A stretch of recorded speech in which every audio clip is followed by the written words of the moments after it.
Good morning. This is Professor Anderson with a little bit of feedback for your writing assignment number 1, rough draft.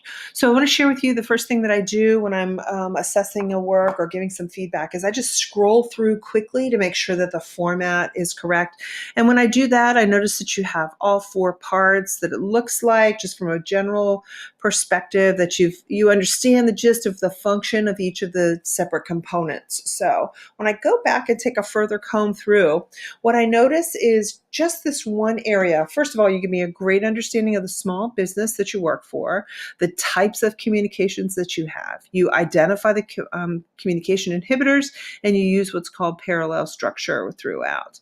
This area right here is where I want you to take a look at. So on the one hand, you're giving me types of communications that take place.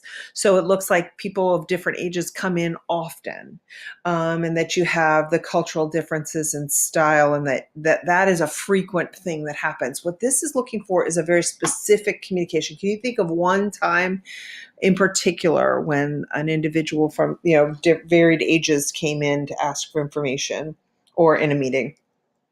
Then you've identified the cultural barrier. Your analysis is to describe why this situation is a cultural barrier, not what you should be doing.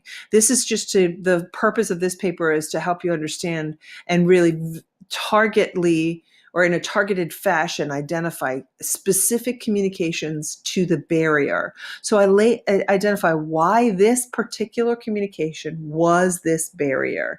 And that's where that analysis comes in, not a justification of things that you should be doing differently. That's going to come much later in a different paper. And then finally, at the end, you give an understanding of your overall evaluation, and you did that perfectly using these barriers to justify your rating. So I look forward to just a couple of those tightened up to examples underneath of incidents, and I look forward to reading your final copy.